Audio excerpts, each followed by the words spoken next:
E aí, pessoal, tudo bem com vocês? Hoje nós iremos falar sobre o sistema financeiro mundial, certo? Antes de começar a nossa aula, você já se inscreveu no canal? Se não se inscreveu, cuide, viu? Estou de olho em quem está fazendo inscrição. E também não esqueça de deixar a sua curtida, tá? Isso anima, né, quem está aqui do outro lado produzindo esse material para vocês e nos deixa feliz, certo? Pessoal, sobre o sistema financeiro mundial.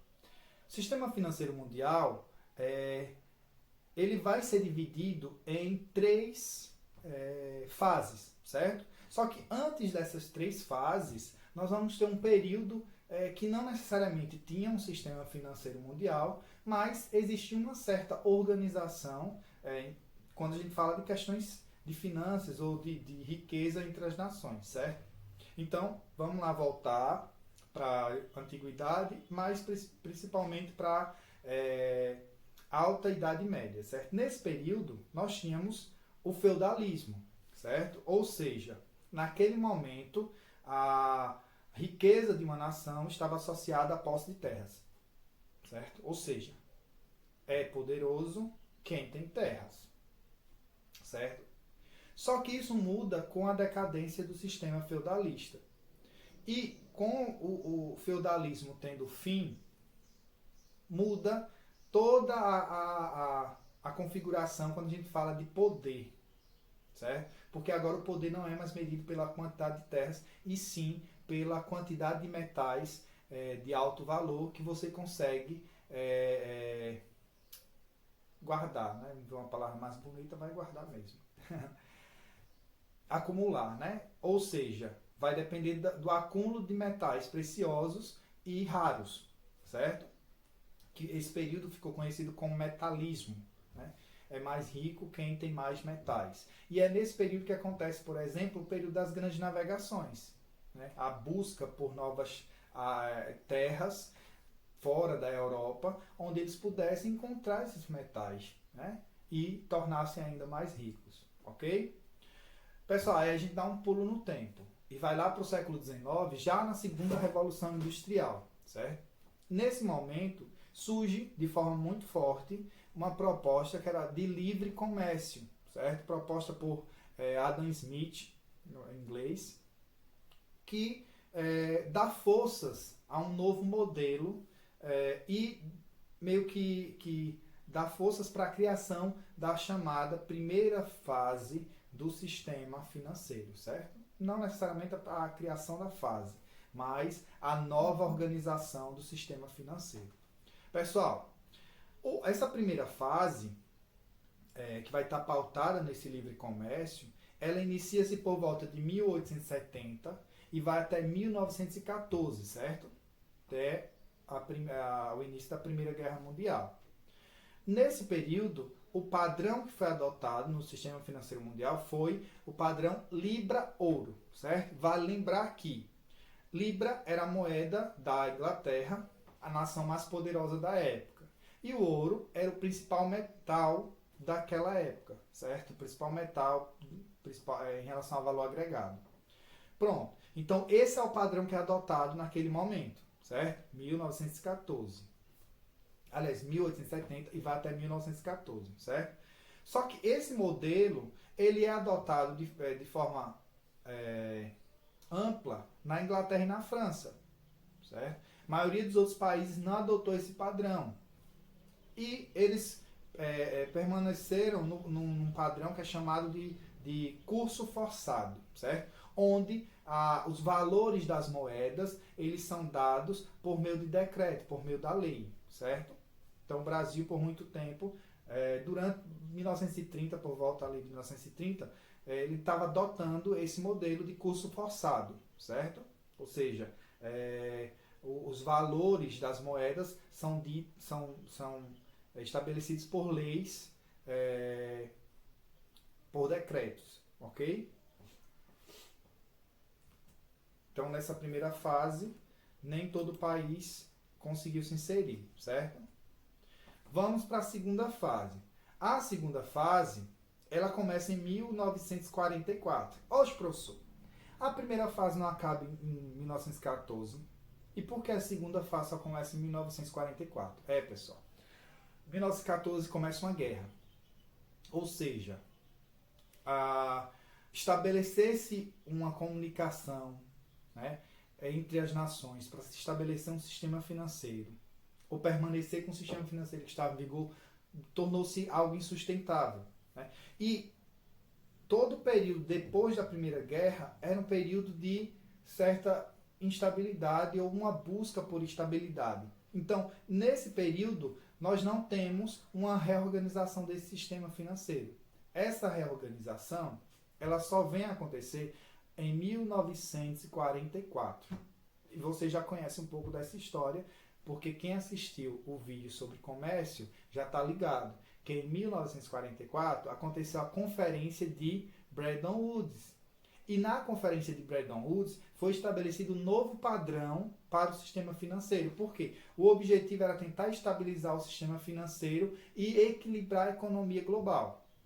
Para fazer isso, era preciso que os países se unissem, né? E aí é onde acontece essa conferência.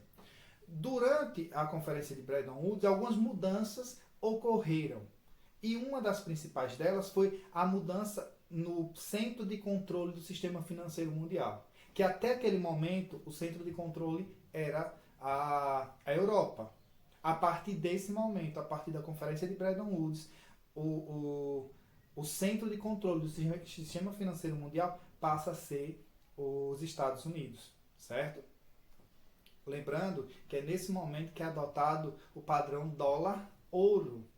Ou seja, dólar é a moeda de quem? Moeda dos Estados Unidos, certo? Ou seja, agora o padrão ele vai ser ditado, né, pelos Estados Unidos, a nova potência mundial, né, econômica e mundial. Outra coisa, pessoal, que acontece nessa conferência que vocês já conhecem bem, porque assistiram o vídeo, quem não assistiu vai lá depois desse e vê o vídeo sobre comércio, é que cria-se dois órgãos, certo? O Banco Mundial e o FMI, com o objetivo de estabilizar esse sistema financeiro fragilizado depois de duas grandes guerras, certo? E na criação desses dois órgãos, nós temos o Banco Mundial, que era para ajudar na reconstrução das nações que estavam com seu sistema produtivo arruinado, né? E o FMI, que é para tentar possibilitar e encontrar formas daquelas nações que pegaram dinheiro emprestado conseguir pagar, certo? Para que isso aconteça, em muitos casos, quando uma nação está com dificuldades de pagar, aí é onde entra o FMI, propondo as chamadas medidas de austeridade, certo? Essas medidas de austeridade, normalmente, são medidas que evitam que aumente os gastos públicos de um país. Por quê? Se aumentar os gastos públicos, o país não vai ter condições de pagar a dívida externa, né? E, normalmente, essas medidas de austeridade são extremamente mal vistas pela população, né? A Grécia, depois da crise de 2008, né, e que atingiu a Europa, a Grécia passou... houve a necessidade de uma intervenção do FMI e o governo precisou tomar medidas de austeridade que não foram nada bem vistas pela população, certo? Redução de salários, demissões, enfim. Terceira fase, pessoal. Até aqui a gente estava falando da segunda fase, certo? Terceira fase começa em 1971. Quem assistiu o vídeo anterior também já está ligado aí, né? Em 1971, crise, mais uma crise que afeta o mundo quase todo. E um novo padrão é adotado. Os próprios Estados Unidos abandonam o padrão que estava sendo utilizado e adota, né, o câmbio flutuante, certo? E o câmbio flutuante, pessoal, as moedas, né, os valores das moedas vai variar de acordo com o mercado internacional. Então, nós podemos ver agora, por exemplo, que a pandemia ela está fazendo com que as moedas no mundo elas fiquem numa alta e baixa constante, certo? Por quê? Qualquer interferência no mercado mundial também acaba alterando esse sistema financeiro e as moedas passam a flutuar de acordo com o que está acontecendo no mundo no momento, certo? Então, uma decisão de um governo sobre determinada intervenção que seja o Banco Central, investimento do Banco Central, uma empresa que está com problemas e o governo decide ajudar. Então tudo isso faz com que a moeda ela suba ou desça, certo? Então o que é que está acontecendo com o dólar em relação ao real? Né? O dólar está se valorizando ao extremo enquanto o real está caindo cada vez mais. Tudo isso influência desse novo modelo que é chamado de câmbio flutuante, certo? Então não precisa mais ter essa transição para o dólar-ouro, certo? As negociações normalmente são feitas em relação às moedas nacionais. É claro que alguns países continuam usando o dólar como moeda de referência porque os Estados Unidos é a maior economia do planeta, ok? E muitas das negociações no mundo acontecem utilizando o dólar. Outra coisa, pessoal. Em 2014, o que é que acontece?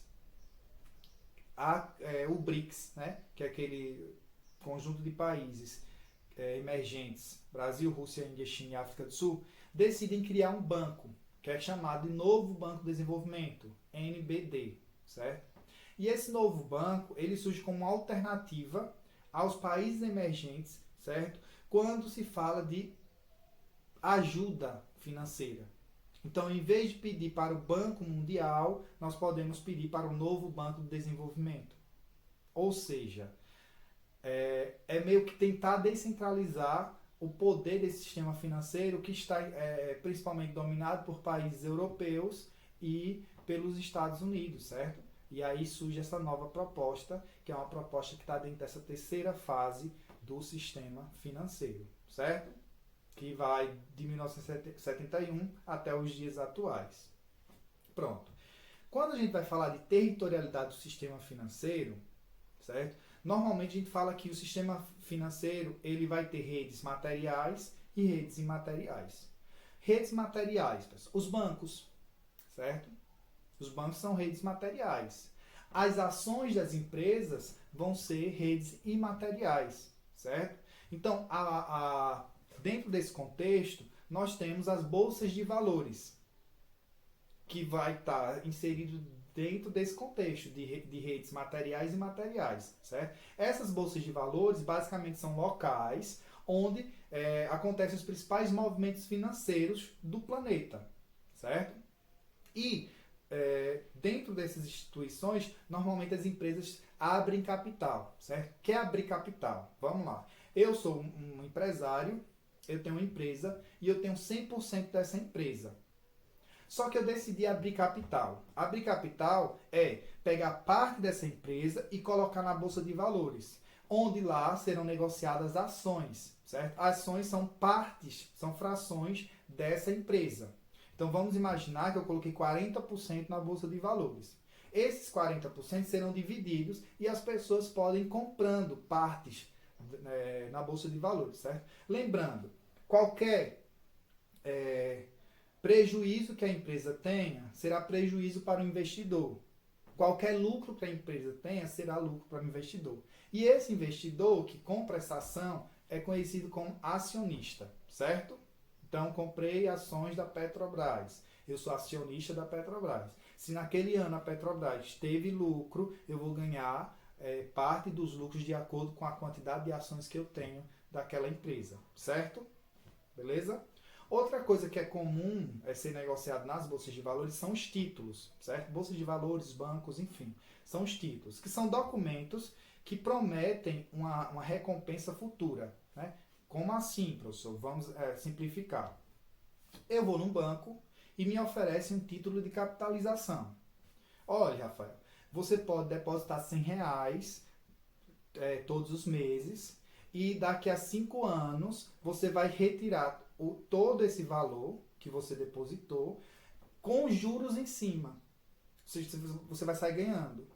Mas por que eles fazem isso? Basicamente, você está sendo um investidor, você está emprestando dinheiro para que o banco possa emprestar para outras pessoas a juros mais altos e depois, quando completar aquele período, né, que foi feito o contrato, você retira o seu dinheiro e uma parte dos juros que o banco ganhou com o seu dinheiro. Né? É basicamente isso. E é muito comum e muito seguro comprar títulos públicos. certo? Porque os governos também vendem esses documentos. E aí você pode comprar, né, e ter rentabilidades em cima desses títulos públicos, certo? Que aí seria algo imaterial, ou seja, uma rede imaterial, certo? O local onde acontece toda aquela transação pode ser material, mas esses documentos são imateriais, beleza? Outra coisa, pessoal, em relação a tamanho de bolsas de valores, né? É maior uma bolsa de valores quando ela tem mais movimentações financeiras, certo? Então, quanto mais movimentações financeiras, maior e mais importante é a bolsa de valores. Nós temos como principal bolsa de valores a famosa 1929. Quem falou Bolsa de Valores de Nova York acertou. Essa é a principal, certo? Na verdade, Nova York tem as duas principais bolsas de valores, certo?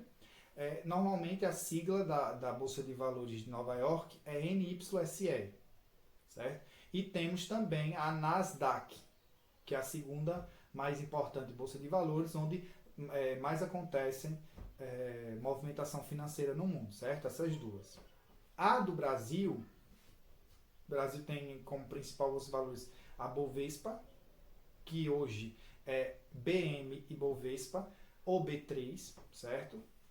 Ela, em 2016, estava em 13º entre as maiores bolsas de valores do mundo, com uma movimentação que gira em torno de cerca de 726 bilhões de dólares, certo?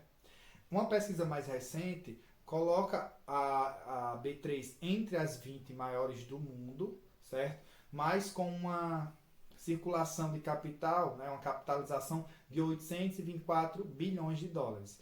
Observação, essa movimentação que acontece, né, de compra e venda nas bolsas de valores é chamada de capitalização. Então, quanto maior a capitalização, maior a bolsa de valores. Ok? E por fim, nós chegamos aos paraísos fiscais. O que são paraísos fiscais, professores? Paraíso fiscal. Paraíso é um lugar bom, né? Fiscal tem a ver com dinheiro. Né? Vamos lá.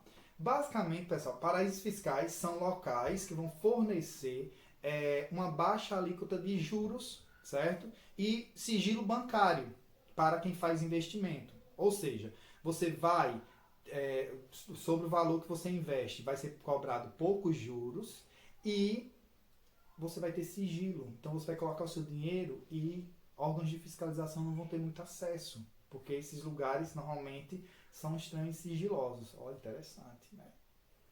Aí o que acontece, pessoal? Para fazer classificação de o Brasil é um paraíso fiscal, o Uruguai é um paraíso fiscal, as Ilhas Caimã é um paraíso fiscal, para fazer essa classificação não existe um consenso internacional, certo? Normalmente cada país vai definindo as características para dizer se é ou não é um paraíso fiscal. Normalmente eles utilizam a taxa de juros, né, que quando é inferior a 20%. O Brasil utiliza, né, esses critérios. A questão do sigilo e da transparência, certo? Então, esses três critérios vão definir se um lugar é ou não é um paraíso fiscal para o Brasil. Vou citar alguns exemplos que são considerados. O Brasil considera 68 lugares como paraísos fiscais, certo? Nós temos Ilhas Caimã, famosas daí. O próprio Uruguai é considerado um paraíso fiscal por esses critérios do Brasil. Nós temos Liechtenstein, Andorra, Ilhas Fiji, Antilhas, Bahamas, enfim, nós temos uma infinidade de lugares considerados paraísos fiscais. Qual é o problema, professor, desses paraísos fiscais? O problema é simples. Muitos atos de corrupção praticados no interior das nações são acobertados nesses paraísos fiscais, ou seja, dinheiro proveniente de propina. Não podem ser depositados em contas no país, né, em seu nome, no seu país. Então, o que é que você faz? Abre uma conta sigilosa nesses paraísos fiscais, coloca o dinheiro nesse lugar, né, faz o depósito, e aí os órgãos de fiscalização do seu país vão ter dificuldade de localizar esse dinheiro. Automaticamente, atos de corrupção são acobertados por esses paraísos fiscais, certo? Nós temos aqui observa essa notícia, publicada dia 11 de março de 2020, certo? Por Paulo Roberto Melo, no Estadão, da Folha de São Paulo, certo? Que diz o seguinte: Fachin mantém decreto de prisão do ex-presidente da Petros, que mora em Portugal. Fachin, no entanto, afirmou que as investigações identificaram repasse de 4,5 milhões da construtora OAS para Afonso, parte em espécie e parte de transferência para contas mantidas pelo executivo em Andorra, Principado Europeu, conhecido pelo status de paraíso fiscal. Ou seja, esses lugares servem para esconder, né, essas propinas que são recebidas, infelizmente, por empresários, por governantes, né? Infelizmente isso acontece bastante no mundo inteiro, né? E os paraísos acabam servindo como lugares para encobrir essas atividades ilegais, atividades criminosas, certo? Então isso aí é um pouquinho sobre o sistema financeiro mundial, certo? Existem uma infinidade de coisas que nós podemos discutir a respeito desse sistema financeiro. Se tiverem dúvidas, se quiserem que eu explore mais um pouco a respeito de algum tema, deixem nos comentários que eu posso gravar um vídeo extra para falar especificamente sobre algum tema que vocês achem que seja necessário, certo? Então, cheiro no coração e até a próxima aula.